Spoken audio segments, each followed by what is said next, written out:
কোরআন এবং হাদিসের তথা ইসলামের সকল নির্দেশনাগুলো মোট দুই প্রকার।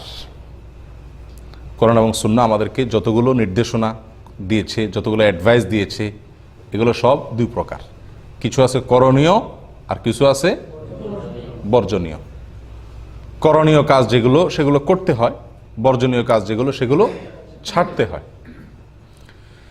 এর ভিতরে আমরা সাধারণত করণীয় কাজ যেগুলো, যেমন নামাজ পড়া, রোজা রাখা, হজ করা, জাকাত দেওয়া, ভালো কথা বলা, দান সদকা করা, এগুলো সব করার কাজ না।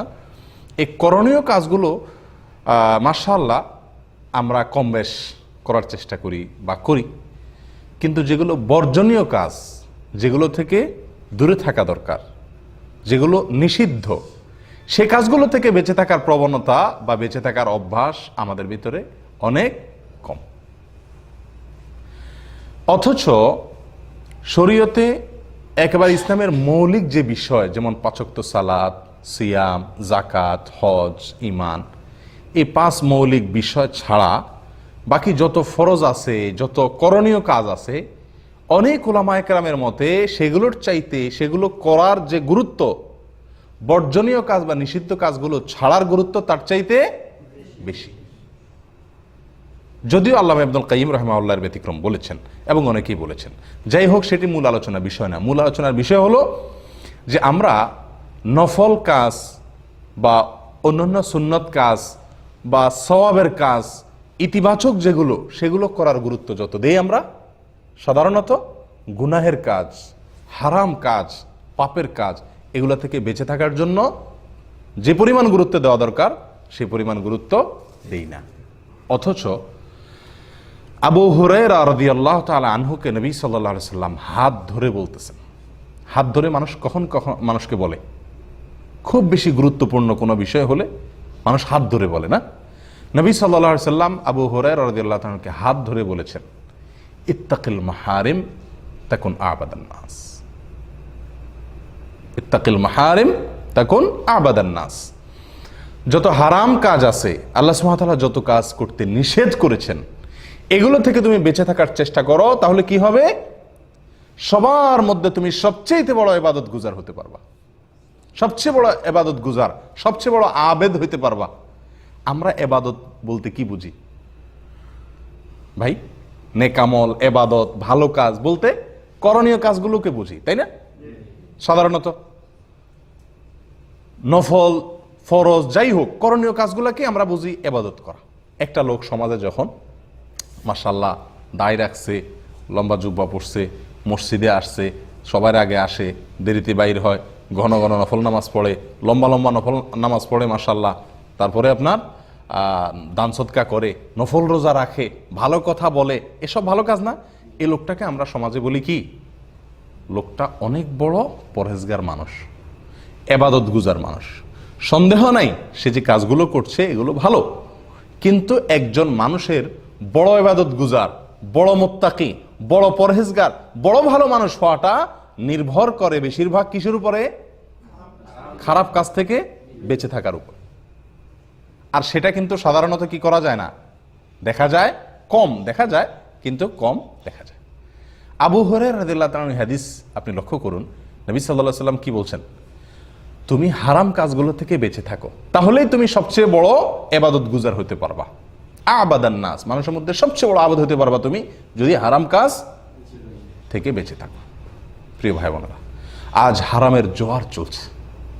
আমরা যত মানুষ আলহামদুলিল্লাহ কিছু ভালো কাজ করার তৌফিক আল্লাহ দিচ্ছেন, হয়তো 5 ওয়াক্ত নামাজ পড়ি, অন্য অনেক ভালো কাজ করি আলহামদুলিল্লাহ, কিন্তু আমাদের এই ভালো কাজগুলোর পাশাপাশি আমরা যদি 10টা ভালো কাজ করি তাহলে 100টা হারাম কাজ দিনের ভিতরে হয়ে যায়।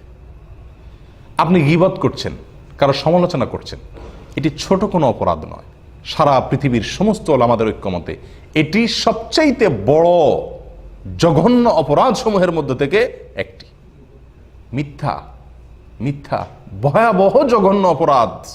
মিথ্যা বলতে বলতে মানুষের অন্তরে ভালো কাজ করার শক্তিটুকু শেষ হয়ে যায়। নবী সাল্লাল্লাহু আলাইহি ওয়াসাল্লাম বুখারীর হাদিসে বলেছেন, ওয়ায়াসবুতুল ফুজুরু ফি কলবি, মানুষের অন্তরে মিথ্যা বলতে বলতে একটা পর্যায়ে গুনাহ এর শেকড় শেকড় গেড়ে যায় অন্তরে এবং পুরো অন্তর ছেয়ে যায় মিথ্যা বলতে বলতে, বেশি বললে কি হয় তখন পুরো অন্তরে বিল্ডিংয়ে যেরকম ফাউন্ডেশন তৈরি হয় গোড়া থেকে, অন্যায় কাজের ফাউন্ডেশন তৈরি হয়ে যায়, অর্থাৎ এটা সহজে আর দূর করা সম্ভব হয় না তওবা করে সরে আসা ছাড়া। এমনকি এত বেশি অন্যায় পাপ গুনাহ তার অন্তরে দানা বেঁধে যায়, শিকড় গেড়ে ফেলে, যে তার অন্তরে একটা সুইয়ের জায়গা পরিমাণ ভালো কাজ করার মতো, ভালো কাজ ঢুকার মতো স্কোপ থাকে না, কারণ সারাদিন মিথ্যা কথা বলে। প্রিয় ভাইয়েরা, তো এরকম গুনাহ আমরা নামাজ পড়ি এবং সাথে সাথে করি কি করি না? গীবত, এটা তো সারাদিনের নিত্য সঙ্গী। রুমমেটের গীবত, আরেকজনের গীবত, সহকর্মীর গীবত, আত্মীয় স্বজনের গীবত, বন্ধু বান্ধবের গীবত, মানে একে অন্যের দোষ তার পিছনে বলা, এটাই তো গীবত। এটা ছাড়া তো আমাদের দিনের কোনো কাজই হয় না। যেখানেই যাই এটা হয় গীবত করি, আর না হয় শুনি, আর না দোনোটাতে অংশগ্রহণ করি। ঠিক না ভাই? ঠিক। একজন মানুষ তার নামাজের গুরুত্ব যেরকম দেয়, দান সদকা করার গুরুত্ব যেরকম দেয়, ভালো কথা বলার গুরুত্ব যেরকম দেয়, মাশাআল্লাহ অনেক ভালো কাজ করার গুরুত্ব যেরকম দেয়, হারাম কাজ থেকে বেঁচে থাকার গুরুত্ব তার শিকি ভাগও আমরা বেশিরভাগ মানুষ দেই না। অথচ নবী সাল্লাল্লাহু আলাইহি সাল্লাম বলছেন, হারাম কাজ ছাড়লেই তুমি সবচেয়ে বড় ইবাদত গুজার হইতে পারবা। আমি কি বুঝাতে পারছি ভাই? অবলীলায় অবলীলায় সারা দিন গুনাহে লিপ্ত হয়ে যাচ্ছে। আপনি আপনার পাশের লোককে কষ্ট দিলেন, পাশের বাসাওয়ালাকে কষ্ট দিলেন, প্রতিবেশীকে কষ্ট দিলেন, পাশের সিটালাকে কষ্ট দিলেন, আপনার মোবাইলের আওয়াজে তার কষ্ট হলো, আপনার কথায় তার ডিস্টার্ব হলো, তার ঘুমের ক্ষতি হলো, তার জায়গা অপরিষ্কার হলো, তার দুর্গন্ধে দিয়ে তারে কষ্ট দিলেন। এগুলো সব হারাম কাজ, সব হারাম কাজ, ছোট অপরাধ না, কিন্তু এগুলো আমরা সারাদিন অবলীলায় করছি কি করছি না? প্রিয় ভাইরা, আপনি ফজর নামাজ পড়ে বাইরে হয়েছেন, জোহর পর্যন্ত যদি হিসাব করে রেকর্ড করে, ভিডিও রেকর্ড করে আপনি বসেন, মনের গুনাহ, বাহিরের গুনাহ, সবগুলাকে, ভেতর বাহির সব গুনাহকে একসাথ করলে দেখবেন একটি ভালো কাজ করলেন, কয়েকশো খারাপ কাজ করছেন। আমাদের বাংলায় একটা প্রবাদ আছে, 1 মণ দুধে 1 ফোঁটা চনা দিলেই শেষ। আর আমাদের 1 মণ দুধে কত মণ যে চনা পড়তেছে তার কোনো ঠিক নেই। তাহলে দুধের কি অবস্থা? আমি কি বুঝাইতে পারছি?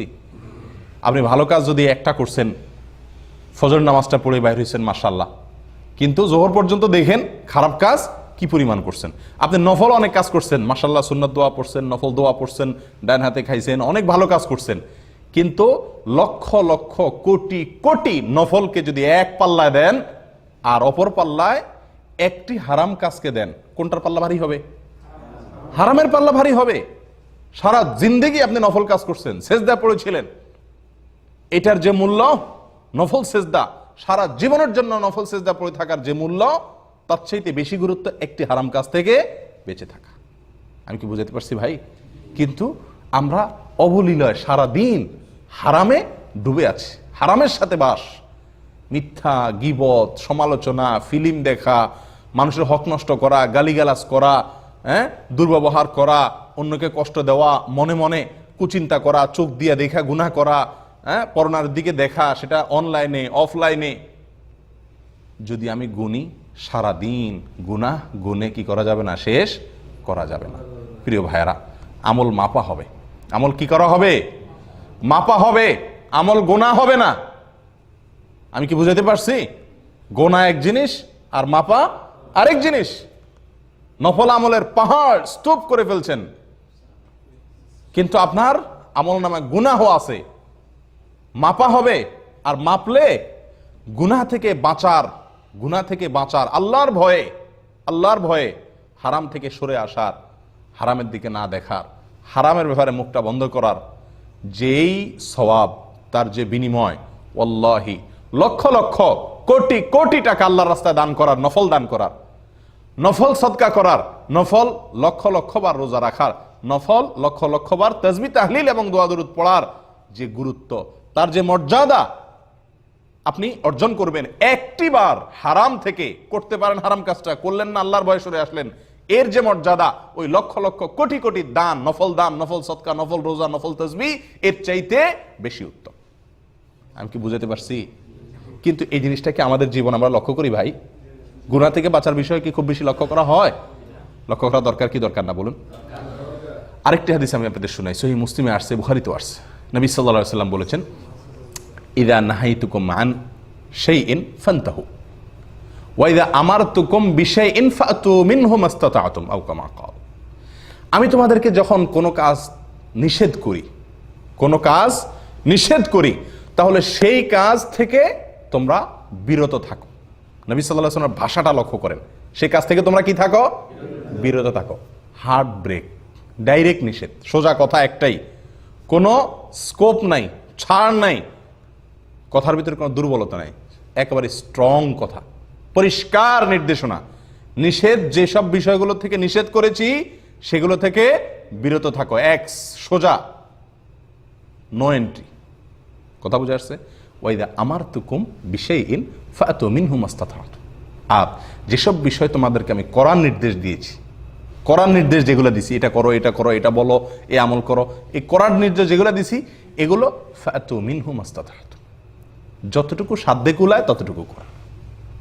করণীয় কাজগুলো যতটুকু সাধ্যে কুলায় করো, আর বর্জনীয় এবং নিষিদ্ধ কাজগুলো থেকে বেঁচে থাকো। এখানে নবী সাল্লাল্লাহু আলাইহি ওয়াসাল্লাম বলেন নাই যদ্দূর সাধ্যে কুলায় তদ্দূর বাঁচো। আমি কি বুঝাতে পারছি?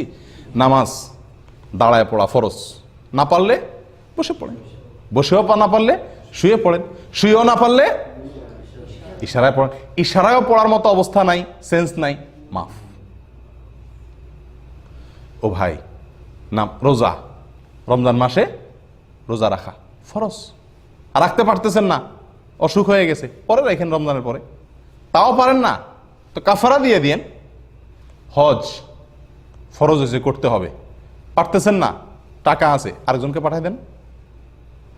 সমস্ত কাজগুলোতে বিকল্প আছে না নাই?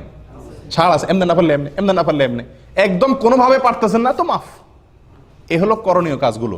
আর নিষিদ্ধ কাজগুলোর ব্যাপারে নবী সাল্লাল্লাহু আলাইহি ওয়াসাল্লাম কি বলেছেন? ফান্তাহু, খবরদার, ব্রেক, যেগুলো নিষেধ করছি সেগুলো করবা না, ফুল স্টপ, কোনো ছাড় নাই। জেনা, চুরি, ডাকাতি, মানুষ হত্যা, গীবত, শেকায়েত, এসবগুলোর ব্যাপারে কি কোনো ছাড় আছে? যে ঠিক আছে তুমি জেনা থেকে বাঁচতে পারতেছো না, তো ঠিক আছে, বাঁচতে না পারলে আর কি করবা, তো যখন পুরোপুরি বাঁচতে পারতেছো না তো অর্ধেক করিও, এই সুযোগ আছে? চুরি থেকে যেহেতু তুমি বাঁচতে পারতেছো না, তোমার অভাব স্বভাব হয়ে গেছে, তাহলে ঠিক আছে পুরোপুরি যখন বাঁচতে পারতেছো না তো যদ্দূর পারো এদ্দূর বাঁচো, এরকম কোনো কথা আছে? আমি কি বুঝাতে পারছি? নিষিদ্ধ বিষয়গুলো থেকে বাঁচতে হবে 100-100। করণীয় কাজগুলো অনেক সময় 180, 90, 70, 30 অবস্থা ভেদে ওইটা কম বেশ করার সুযোগ আছে, সেটাও অবশ্য মন মতো না, সাধ্যে যদ্দুর কুলা। এর মানে এই না যে ফজরের নামাজ আমি শরীর ভালো লাগলো না, শরীরটা একটু মেজমেজ করলো, অলসতা লাগলো, তো শুয়ে থাকলাম, কারণ আল্লাহ বলছেন যদ্দুর সাধ্যে কুলা উদ্দূর করো। এরকম চলবে নাকি? সাধ্যে কুলায় মানে হলো আমার ক্ষমতায় যতক্ষণ কুলায়, অক্ষম হয়ে গেছি, আমি আর পারতেছি না, ক্ষমতা নাই, তখন মাফ। কথা বুঝে আসছে ভাই? তাহলে নিষিদ্ধ কাজ থেকে বাঁচা, এটার গুরুত্ব শরীয়তে অনেক বেশি। আমরা আমাদের জীবনে নফল কাজ, নফল আমল, নফল দোয়া, দুরুদ, তাসবিহ, তাহলিল, এগুলোর গুরুত্ব যত বেশি দেই, আমি বারবার আপনাদেরকে কথাটা আবারও বলছি যে গুনাহ থেকে বাঁচার, হারাম থেকে বাঁচার, নিষিদ্ধ কাজ থেকে বাঁচার ব্যাপারে তার সিকিভাগ গুরুত্ব দেই না। যদি দিতাম তো সারাদিনে বহুবার কথা বলতে গিয়ে আমি নিজেই ব্রেক দিতাম, কারণ গীবত এসে যাচ্ছে। কয়টি বা সারাদিনের ভিতরে কয়বার এই তৌফিক হয়েছে যে কথা বলতে গিয়ে হঠাৎ করে থেমে গেছেন বা কাউকে থামাই দিয়েছেন, ভাই গীবত হচ্ছে। এই খারাপ কাজ থেকে বাঁচার প্রবণতা খুব কম না আমাদের মধ্যে? ও ভাই, হারাম কাজগুলো এত জঘন্য, সেগুলো করলে মানুষ এত দূরে সরে যায় আল্লাহর কাছ থেকে যে কোনো ইবাদতের স্বাদ পাওয়া যায় না। বেশিরভাগ হারাম কাজের ব্যাপারে যে কথাগুলো হাদিসে আসছে তার নগদ শাস্তি, নগদ সাজার ভেতরে একটি হলো যে হারাম কাজগুলো করার কারণে, হারাম কাজে লিপ্ত হওয়ার কারণে রিজিকে বরকত নষ্ট হয়ে যায়। 2 হাতে টাকা কামাইতেছি কিন্তু অভাব কমে না, রিজিকের বরকত শেষ হয়ে যায় গুনাহ করলে। হারাম কাজ করলে এর চাইতে বড় যে অসুবিধাটা হয়, এর চেয়ে বড় যে ক্ষতিটা হয়, সেটা হলো ইবাদতের স্বাদ নষ্ট হয়ে যায়। ভাই আল্লাহি, ইবাদতের স্বাদ বড় আজীব এক জিনিস। ইবাদতের স্বাদ বুঝতে পারছি? দান করে আনন্দিত হওয়া, ইবাদত করে ভালো লাগা, সেজদা গেলে আর উঠতে মনে না চাওয়া, রুকুতে গেলে আর উঠতে মনে না চাওয়া, এটা হলো ইবাদতের স্বাদ। এটা হলো কি? আমি কি বুঝাতে পারছি? ইবাদতের স্বাদ। এটা পাওয়া যায় না, এটা নষ্ট হয়ে যায়, রুচি নষ্ট হয়ে যায়। কখন? আপনার জন্ডিসের রোগী যেরকম, জন্ডিস হলে মিষ্টি জিনিসও কি লাগে? তিতা লাগে, রুচি নষ্ট হয়ে যায়। ঠিক একইভাবে একজন মানুষ যখন গুনাহ করতে থাকে অবলীলায়, গুনাহ থেকে বেঁচে আসার, ব্রেক দেওয়ার, অন্যায় কাজ আল্লাহর ভয়ে ছাড়ার অভ্যাস থাকে না, ওই লোকটার ভিতরে কি হয়?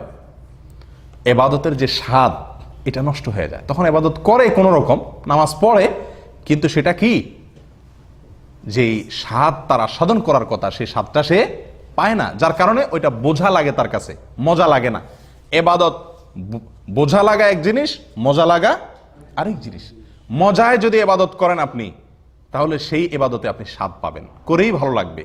আর বোঝার কারণে যদি এবাদত করেন, তাহলে এটা করতে পারলে বাঁচি, এটা ঝামেলা, ঠিক না ঠিক?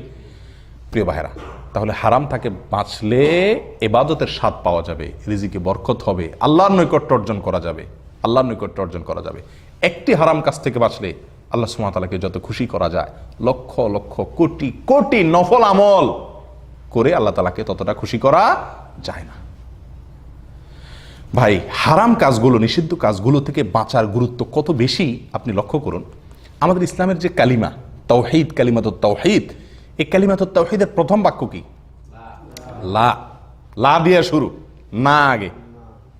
লা ইলাহা, কোনো মাবুদ নাই, কোনো মাবুদ, কাউকে ইবাদত করা যাবে না, কোনো সত্য মাবুদ নাই, কারোর ইবাদত করা যাবে না। আগে নিষেধ ইল্লাল্লাহ, এরপরে হলো করণীয়, অর্থাৎ আল্লাহর ইবাদত করা। তাহলে না বাচকের গুরুত্ব কত বেশি, এটি একটি। কোরআনে কারিমে যদি আপনি দেখেন, বিভিন্ন হারামের ব্যাপারে আল্লাহ তাআলা বলেছেন লা তাকরাবু। লা তাকরাবু মানে কি? হারামের কাছেও যেও, হারামের, তোমরা হারামের কাছেও যেও না, কাছেও। আচ্ছা, কোনো ভালো কাজের ব্যাপারে কি এরকম কোন কথা শুনছেন আপনারা যে কোরআন হাদিসে বলা হয়েছে যে ভালো কাজের কাছাকাছি যাইও? হ্যাঁ, এরকম কোনো কথা আছে? হারাম কাজের ব্যাপারে বলা হচ্ছে হারাম কাজের ধারে কাছেও যেও না।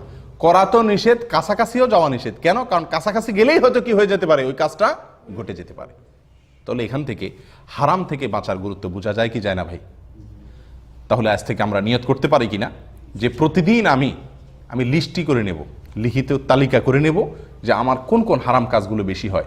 যেমন আমি মিথ্যা বলি, আমার গীবত হয়, আমি মানুষকে গালিগালাজ করি, আমি রাগারাই করি, আমি ঝগড়াঝাটি করি, অন্যকে কষ্ট দেই, রুমমেটকে কষ্ট দেই, পাশের লোককে কষ্ট দেই, প্রতিবেশীকে কষ্ট দেই, স্ত্রীকে কষ্ট দেই, বাবা মাকে কষ্ট দেই।